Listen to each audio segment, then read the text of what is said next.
The Innocents Abroad by Mark Twain. Chapter 2.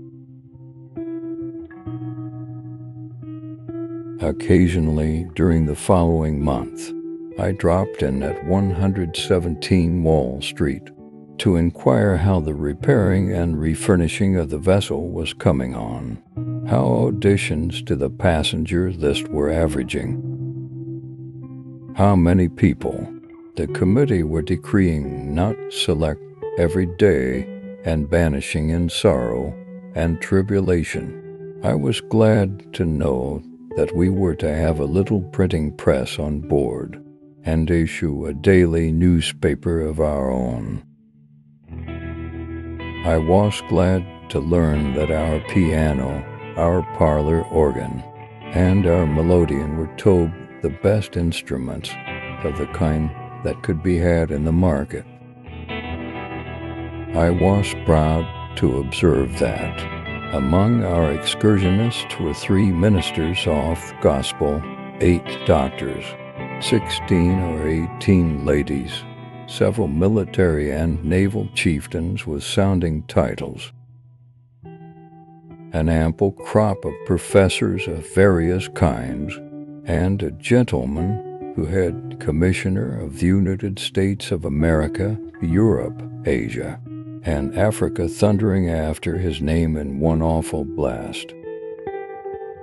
I had carefully prepared myself to take rather a back seat in that ship because of the uncommonly select material that would alone be permitted to pass through the camels' eye of that Committee on Credentials.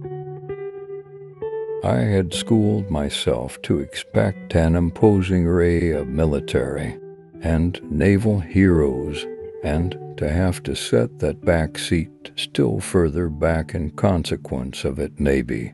But I state frankly thought he was all unprepared for this crusher. I fell under that titular avalanche a torn and blighted thing.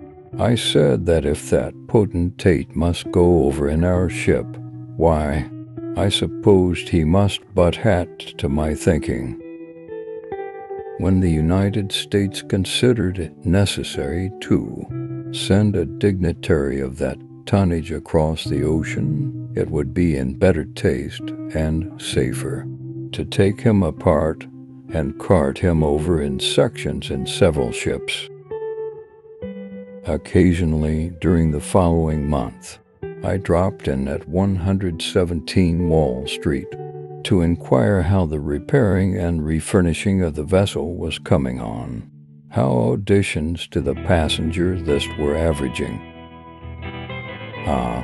If I had only known then that he was only a common mortal, and that this mission had nothing more overpowering about it than the collecting of seeds and uncommon yams, and extraordinary cabbages and peculiar bullfrogs for that poor, useless, innocent, mildewed old fossil the Smithsonian Institute, I would have felt so much relieved